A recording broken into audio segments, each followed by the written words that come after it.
morning from Emsdale.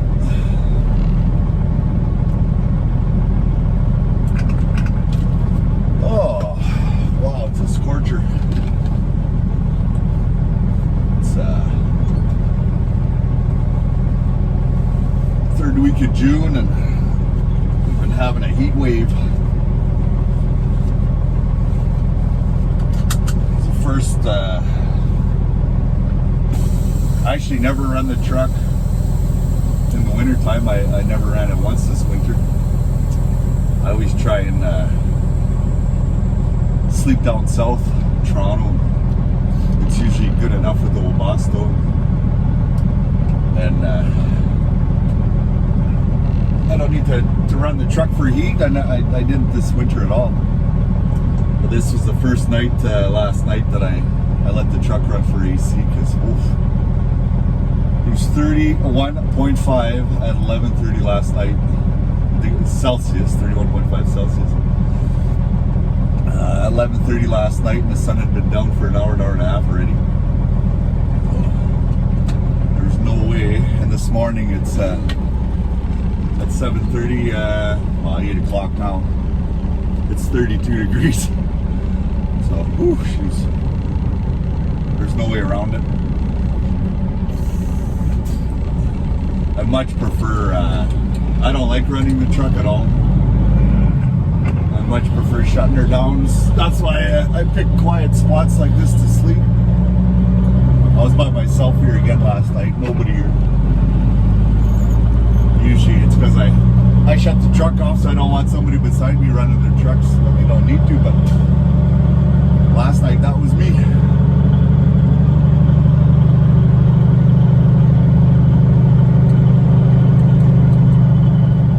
So we're heading south with tankers, obviously, as you saw from the opening scene.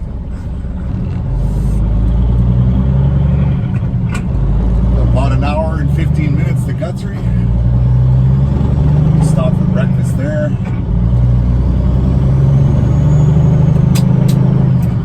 I was talking to Harvey. He's usually there around the same time, but he's off today. And Jimmy, he's there already. He's there right now, so I'm gonna miss him by the time I get there. We're gonna meet him in half hour or an hour or so.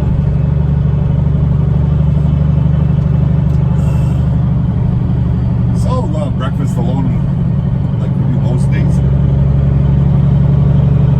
Fill up real good and have another day. This is actually my second trip of the week. I started filming yesterday, my previous trip, and then my phone messed up and I lost a bunch of, or it just froze. I couldn't get it to unfreeze. So I gave up on that trip. We'll start this one and see what happens.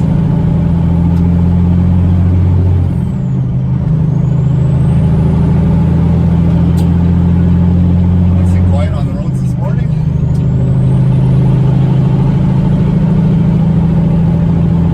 Alright, let's have a day.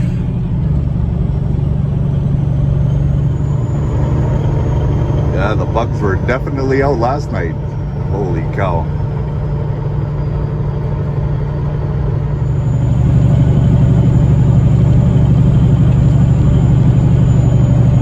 People ask, is trucking still a good industry to get into? My answer's always been yes. I think it depends more. It's more about who you are than the business. It's some people like myself. I don't like a structured job where it's this time to that time so much and this and that. I mean, maybe it's easier for planning things, but I find like I work Monday to Friday and I have my, Friday noon till Monday supper time to myself that I plan what I want to do during those times. The rest of the week I'm working. But it's the people that not a lot of people understand what goes on the road or in a truck and how long your days are. And yes, you're just driving. I've heard that a lot over the years. I don't work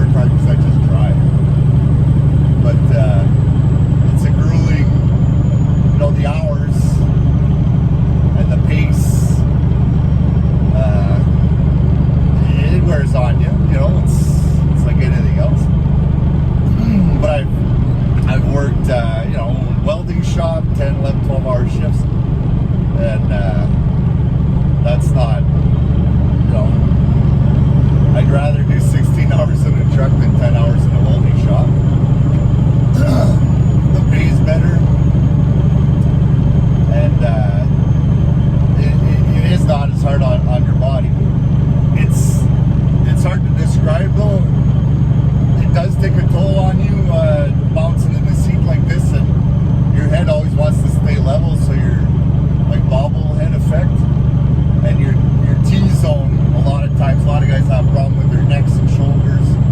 I try and exercise so that doesn't happen, because I've had issues in the past. But yeah, it's the short answer, I guess, would be it depends on you. It depends if it's for you. If I always felt like I was born, like when I was young, I had to have, everybody played with Hot Wheels. Well, I had a collection of transport trucks, Hot Wheels, those were the ones I went after. I didn't go after the F1 cars or the whatever. I forget what they had for Hot Wheels, but I had quite a few big trucks, and I had my own, trucking company when it didn't matter what I was playing. I always played trucks. My dad he managed, at one point there was probably over 60 school buses. I don't know the actual number, but he managed quite a few buses, and when I was a kid, they were all manual. So my fun would be to pretend to be a trucker, the big school bus wheel and shift gears. Once I got I'd say I was probably around 11, 12, I was tall enough to press the clutch all the way in. He'd let me bring them around to, mostly just play, but drive around the yard with them and bring them around to gas them or something. I was never any help to him, probably more in the way than anything else, but at that young age. But it was fun to get going young, jamming gears. And then same thing actually before that.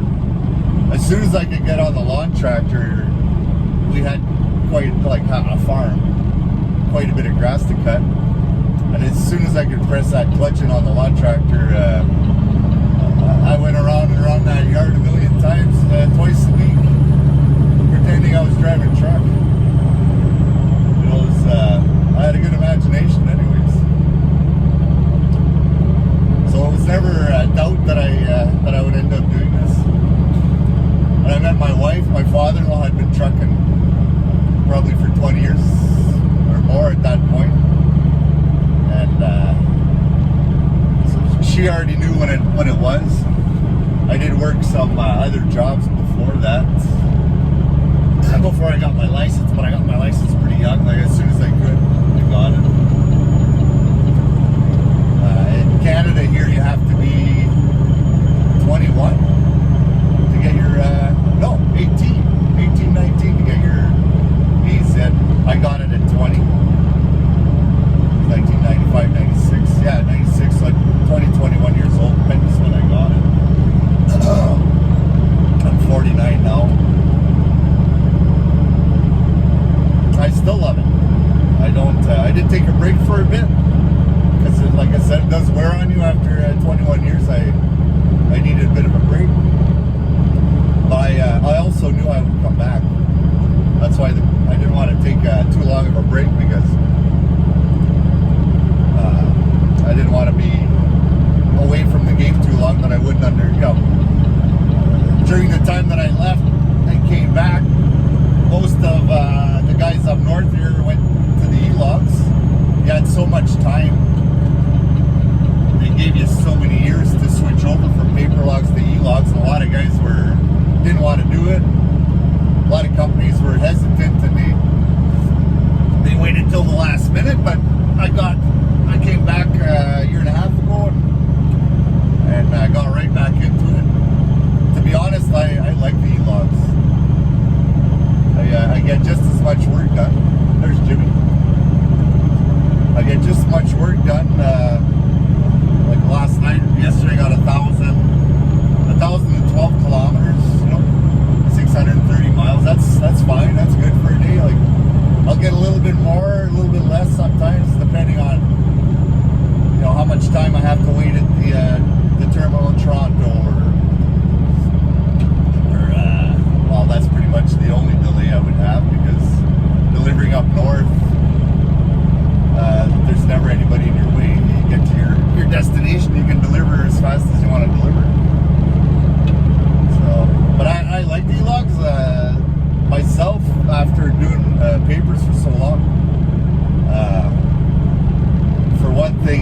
a lot less paperwork.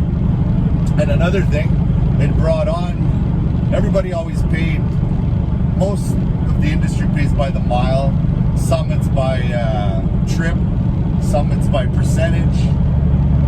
There's a bunch of different ways. I've been paid every way. But with the Elocks, they know exactly every minute that you're working. So myself, if you want me to drive for you, I will never drive by the mile again. You want me as a driver, this is my rate by the hour. I work 15 hours a day, 14 hours a day, 13 hours a day, 12 hours a day, whatever's on my E-log, that's what I get paid. I don't see why wouldn't it be that way nowadays? And most of the companies up north have gone that way, hauling fuel anyways. It used to be just a local thing. If you had a local job, you'd be by the hour. But what's the difference? I'm trucking 12, 14 hours a day. Doesn't matter when I sleep and I'm on sleeper bird, my clock was off, I'm not getting paid. Yes, I'm not at home, I'm sleeping in the truck, but I feel I'm compensated pretty well for what I do. And most of the fuel companies now have gone by the hour, and that's like regional stuff like I do there. 5-6 hour down to Toronto, 5-6 hour back. The reason we sleep in the truck is the terminal time and then the delivery time. You never make that. You can never leave home, go to Toronto, load, come back, deliver all in one day. You just can't. You're always losing time. So we just stay in the truck all week. It happens once in a blue moon that you'll be able to. You run out of hours right by the house or something, I'll sleep at home, but most of the time I'll just hammer out the loads and stop for a quick break if I'm coming through for a shower, but otherwise just bang them out, 4 or 5 of them, mostly 4, but there's guys on holidays there in July, so we're going to be doing 5 each for a few weeks, which is okay because then I'm going on holidays. But anyway, Rant for now. I like the Elocks. I think trucking's still a good business to get into. You know, a dummy like me that doesn't have an education. Started my family really young. My wife and I were 17 and 19 and we made it work, you know, we're still together. We raised our kids. Our kids are happy and doing their own thing. And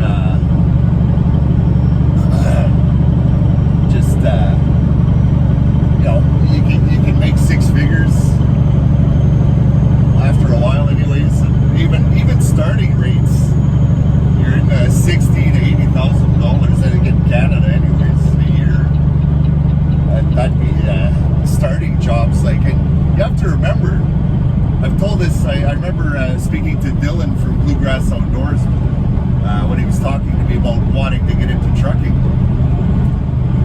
I was telling them, treat the first 2 to 5 years, 2 to 3 years, let's say, as you know, as your education. You're going to college, or you're going to trade school, or you're going to university. You're going for 2, 3, 4 years, sometimes more. But like, let's say for a trade or something, it's 2, 3 years. To get your red seal or blah blah blah, and a lot of it, some of it, it's work. Think of it like that, as like a red seal millwright welder. You go to school for a bit, and then they place you in a shop or in the field, and it's a placement, so you get paid while you're learning. It's not as much as you're going to make when you're a red seal, but you're at least earning. That's what I tell young guys. Like, don't get discouraged about your first job or your first couple jobs or whatever, your first couple years, I should say. If the pay isn't what you know, a guy like me says, oh, you'll make $100,000 a year driving a truck. Yes, but maybe not the first year, you know.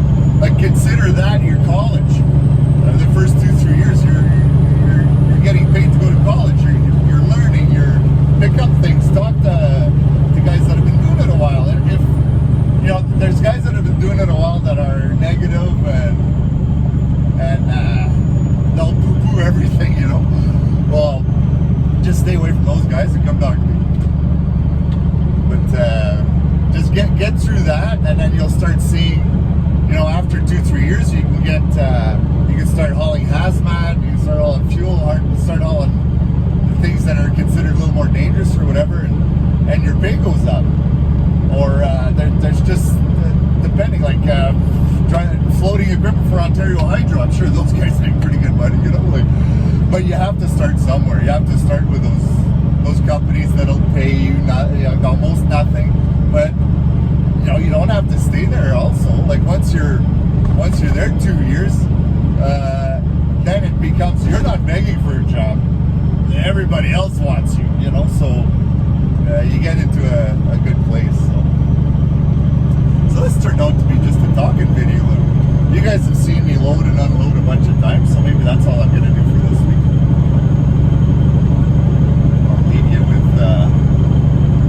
I'll leave you with this.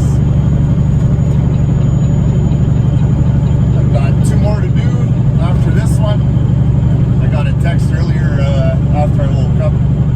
I got rolling from Ensdale there after I got filming the first clips. I got a text that I'm going to Engelhart Ultramar bulk plant, so that's good. So I'm going to Shell, load, and bring back up to Engelhart, so I'll be running by the house. That's always nice.